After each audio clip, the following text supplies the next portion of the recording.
Hello and welcome back to JEE nerds. तो ये video उन बच्चों के लिए होने वाला है जिन जो अभी 11th से पास कर गए हैं या पास करने वाले हैं, और अब उन्हें ये डाउट आ रहा है, उन्हें लग रहा है कहीं ना कहीं यार 11th में जितनी मेहनत करनी चाहिए थी उतनी नहीं करी है, थोड़ी बहुत गलतियां हो गई हैं और 11th का बैकलॉग आ गया है। अब 12th के साथ उसको मैनेज करने में डर लग रहा है।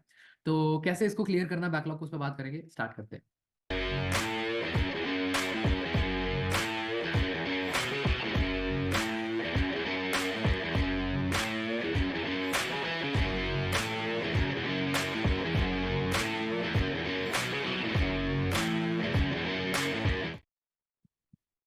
सबसे पहला तुम्हारे लिए दो लिस्ट बना ली है मैंने। एक फर्स्ट प्रायोरिटी चैप्टर्स की लिस्ट, जो तुम्हें बैकलॉग होगा कि बैकलॉग हटाना है, तो बट उसको शुरू कहाँ से करें।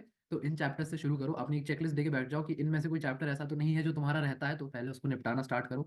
एक सेकंड प्रायोरिटी चैप्टर्स की लिस्ट और बनाई है। उन चैप्टर वो चैप्टर्स होंगे जो ईजी है, बहुत उनका सवाल डेफिनेटली डेफिनेटली पेपर में आता है, तो उन चैप्टर्स को सॉर्ट करना बहुत जरूरी है। उसमें भी दोनों लिस्ट में कोई बहुत ज्यादा चैप्टर्स नहीं है, पर सब्जेक्ट कुछ तीन चार चैप्टर्स निकालने जरूरी। तो तुम एक बार टिक कर लेना कि यार इनमें से कोई चैप्टर ऐसा तो नहीं है जो तुम्हारा रहता हो, ठीक है। स्टार्ट करते हैं फर्स्ट प्रायोरिटी के लिए। पहला फिजिक्स से। फिजिक्स में बेसिक मैथमेटिक्स, यार बेसिक मैथमेटिक्स में डिफरेंशिएशन, इंटीग्रेशन, कैलकुलस वगैरह जितनी भी तुम्हें बताई जाती है, आज कोशिश कर लो सब पे अच्छी पकड़ बना लो, क्योंकि 12th में बहुत एक्सटेंसिवली यूज होगा ये इंटीग्रेशन का। तो फिजिक्स में हर जगह यूज आएगा। तुम्हें फोर्स वगैरह निकालनी है, एक छोटा एलिमेंट लोगे, डीएफ लेके उस पर फोर्स कैलकुलेट करोगे, तो हर जगह इंटीग्रेशन डिफरेंशिएशन का यूज आता है। तो इस पर खासा ध्यान दो कि बेसिक मैथ्स तुम्हारी क्लियर हो।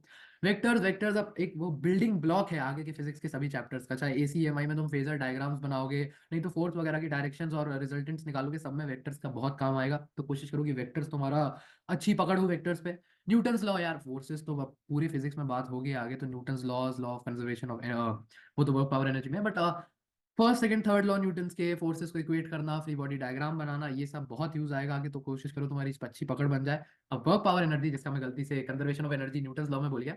वर्क पावर एनर्जी के जो थ्योरम्स हैं, theorem of conservation of energy जो है, और कंजर्वेशन ऑफ काइनेटिक एनर्जी, या फिर टोटल मैकेनिकल एनर्जी का जो कन्वर्जन है, कंजर्वेशन है, सॉरी स्लिप ऑफ टंग, इन सब पे ध्यान रखो। तो फिजिक्स के लिए बेसिक मैथमेटिक्स, कैलकुलस वगैरह, वेक्टर्स, वेक्टर्स में की बेसिक अंडरस्टैंडिंग, रिजल्टेंट वगैरह सब आना चाहिए तुम्हें, क्रॉस और डॉट प्रोडक्ट। न्यूटन्स लॉज में न्यूटन के तीनों लॉ, फोर्स और मोमेंटम वगैरह की अच्छी अंडरस्टैंडिंग बना लोगे तो इजी रहेगा 12th में। वर्क पावर एनर्जी के जो दोनों मेजर थ्योरम्स है, उन पर अच्छी पकड़ तुम्हें आगे के बहुत सारे चैप्टर्स में बहुत हेल्प करेगी। बात करते हैं केमिस्ट्री की। स्टोइशियोमेट्री, पूरी 12th की फिजिकल केमिस्ट्री स्टोइशियोमेट्री पे ही टिकी है। बिना स्टोइशियोमेट्री के आगे प्रोसीड मत करना। स्टोइशियोमेट्री कंप्लीट कर लो ढंग से। मोल्स और सबकी अंडरस्टैंडिंग तुम्हें होनी चाहिए, कैसे मोल्स निकालते हैं, कंसंट्रेशन कैसे होती है, मोलारिटी मोलालिटी वगैरह सब। कोई बात नहीं, नॉर्मेलिटी वगैरह अगर तुम्हें अभी मुश्किल लग रहा है तो उसका इतना ज्यादा यूज नहीं है, बट जो बेसिक पार्ट है स्टोइशियोमेट्री का वो जरूर कवर होना चाहिए तुम्हारा। केमिकल बॉन्डिंग, बॉन्ड्स कैसे बनते हैं, आगे पूरी केमिस्ट्री में ये काम आएगा ही आएगा। Single bond, double bond, triple bond, सारे बॉन्ड्स की तुम्हें अंडरस्टैंडिंग होनी चाहिए। बॉन्ड कैसे बन रहा है, एनर्जी कैसे अप डाउन होती है रेडियस के साथ, ये सारा तुम्हें पता होना चाहिए। तो केमिकल बॉन्डिंग जरूर पढ़ लो ढंग से। पीरियोडिक टेबल, पीरियोडिक टेबल ना यार सीधा तो नहीं आता यूज, बट इससे क्या है, इसकी जो इससे अंडरस्टैंडिंग मिलती है ना जो तुम्हें केमिस्ट्री में, वो तुम्हें आगे हेल्प करती है। तो कैसे आयोनाइजेशन एंथैल्पी का ट्रेंड कैसे चेंज होता है, आयोनाइजेशन एनर्जी का ट्रेंड कैसे चेंज होता है, ये सब जो पीरियोडिक टेबल चैप्टर में बातें हैं वो तुम्हें बहुत हेल्प करेंगी। जीओसी एंड आइसोमेरिज्म आधी से ज्यादा 12th में ऑर्गेनिक भरी है। स्टार्ट होती है वो हेलो एल्कोइन हेलो एरीन से, अल्कोहल फिनॉल एल्डिहाइड कीटेन वगैरह होते होते हो जाता है अमीन्स तक। इतनी सारी ऑर्गेनिक है, उसका बेसिस क्या है, जीओसी और आइसोमेरिज्म। तो जीओसी और आइसोमेरिज्म पे तुम्हारी अच्छी पकड़ होनी चाहिए, इससे सवाल तो आता ही आता है, ये 12th में भी बहुत यूज होगा। अगली बात कर लेते हैं मैथ्स की। मैथ्स में सेट्स और रिलेशंस पहले ही चैप्टर आ जाता है 12th में, तो तुम्हें 11th के सेट्स और रिलेशंस की अच्छी जानकारी होनी चाहिए।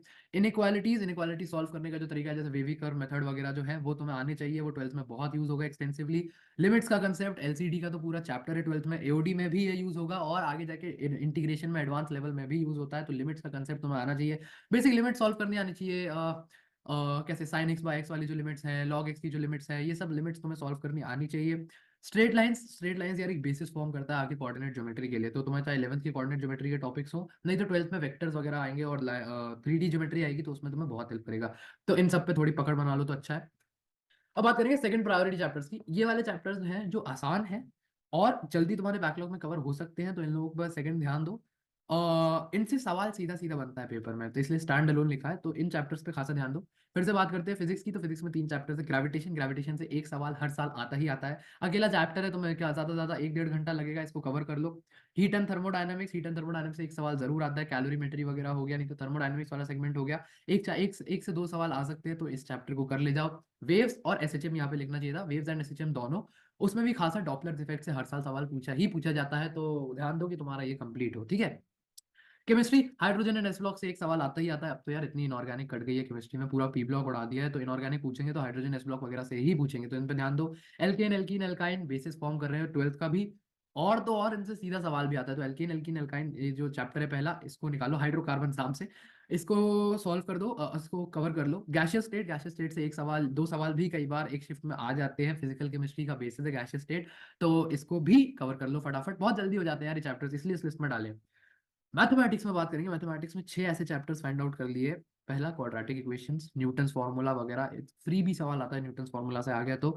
Sequence and series, arithmetic progression, geometric progression, और इसके सवाल बहुत आते हैं पेपर में, इसको कवर कर लो फटाफट। परम्यूटेशन कॉम्बिनेशन, इजी चैप्टर है यार, ये तो one of the easiest chapter है मैथमेटिक्स में, अगर तुम्हारा बचा है तो ये तो बचा होना ही नहीं चाहिए। स्टैटिस्टिक्स, कोऑर्डिनेट ज्योमेट्री में तुम्हारे एलिप्स, हाइपरबोला, पैराबोला वगैरह जितना इनके फॉर्मूला याद कर सकते हो अभी कवर कर लो, और इस पे सवाल लगाना शुरू कर दो। बायनोमियल थ्योरम में अगेन तुम्हें एनएच टर्म वगैरह के सीधे फॉर्मूले याद करने होते हैं, और आसान सवाल बन रहा होता है, तो इसको मत छोड़ो मेरे मानने में। यहाँ से दो सिचुएशन अराइज होती है, पहला कि या तो तुम्हारी थ्योरी और प्रैक्टिस दोनों ही नहीं डन है, या फिर तुम्हारी थ्योरी वगैरह डन है बट तुमने ढंग से उस पर सवाल नहीं बनाया, तो पेपर में उसका सवाल आ रहा है, तो तुम मॉक में तो तुमसे नहीं हो रहा है। तो पहला, अगर तुम्हारी थ्योरी और चैप्टर दोनों ही नहीं है तो अभी तुम्हारे पास टाइम है, तुम्हारे पास 12th पढ़ी है, तुम 4-5 घंटे वाले जो वन शॉट्स हैं वो देख सकते हो, 2x पे देखोगे, 2.5-3 घंटे में एक चैप्टर खत्म करने की कोशिश करो, उसके बाद उसकी प्रैक्टिस पे जुट जाओ। अगर तुम्हारी थ्योरी डन है बट प्रैक्टिस नॉट डन, तो तुम्हें पता ही है क्या करना है यार, खोलो कोई भी बुकलेट, अगर कोचिंग वगैरह में हो तो बुकलेट खोलो, प्रैक्टिस शुरू करो। कोचिंग में नहीं हो तो पीवाईक्यूज लगा के शुरू करो, किसी भी तुम ऑनलाइन सेगमेंट से प्रैक्टिस सीरीज या पीवाईक्यू सीरीज खरीद सकते हो, वो तुम्हारा चॉइस है, बट प्रैक्टिस शुरू कर दो आराम से। तीसरा, अगली बात, don't compromise on your current syllabus for covering backlogs for 11th, this is a big big mistake. हमें लगता है कि 12th तो अभी स्टार्ट ही होनी है, हमारे पास अभी टाइम है, 12th का इतना प्रेशर नहीं है, तो हम 11th पकड़ लेते हैं, 12th को बाद में देख लेंगे, कवर अप कर लेंगे। यही गलती तुम करोगे, 12th को कवर अप करने के चक्कर में 12th का भी बैकलॉग बना लोगे, ये गलती मत करना। अगर तुम्हारे दिन में सपोज ऐसे 100% टाइम है, तो उसमें से 70:30 का रेशियो रखना। 70% टाइम तुम्हारा करंट 12th के सिलेबस में जाना चाहिए, और 30% टाइम ही ये जो धीमे धीमे तुम्हें 11th के बैकलॉग्स कवर करने हैं इसमें देना है, वरना 12th में अगर बैकलॉग बन गया बेटा तो वो बहुत गड़बड़ करेगा। अभी बात करते हैं उस पर, से बताया, you have to have a proper schedule on how you will take forward both 11th and 12th। मेरे मानने में 7:3 का रेशियो रखो बना के, तो तुम्हें हेल्प करेगा। अब you can't repeat this same mistake in 12th class. 12th class के एंड में, एंड से पहले ही अगले साल जनवरी में तुमने जेई मेंस का पेपर देना है। तुम्हें पता है कि अगर 12th में भी तुमने बैकलॉग बना लिया तो अब तुम्हें टाइम नहीं मिलेगा उसको कवर कर पाने का। ड्रॉप वगैरह का अभी कुछ नहीं सोचना है अननेसेसरली, 11th को पूरा करो, साथ साथ 12th को 70:30 में चलने दो। 12th चल रही है, बीच में रात को टाइम निकालो, कितना, अगर तुम दिन में क्या 12 घंटे पढ़ रहे हो, 14 घंटे पढ़ रहे हो, तो 2-4 घंटे निकाल दो यार 11th के लिए, वो साथ साथ तुम्हें पता भी नहीं चलेगा कब स्मूथली पूरा हो जाएगा। लेकिन 12th में बैकलॉग बनाने की गलती मत करना, तुम्हें पता है तुमने 11th में क्या क्या गलतियां करी, इसलिए तुम्हारा जो बैकलॉग बना है, असाइनमेंट्स नहीं टाइम से सॉल्व करी, क्लासेस वगैरह मिस करी तो उन्हें टाइम पे कवर नहीं किया। 12th में ऐसी कोई भी गलती मत करना, 12th में कोई भी छोटी सी गलती इस तरीके की बहुत भारी पड़ सकती है। पढ़ाई करते रहो यार, बाकी यही बात करनी थी तुमसे, हो जाएगा 11th कवर, कुछ ज्यादा टेंशन नहीं लेना इसका। All the best.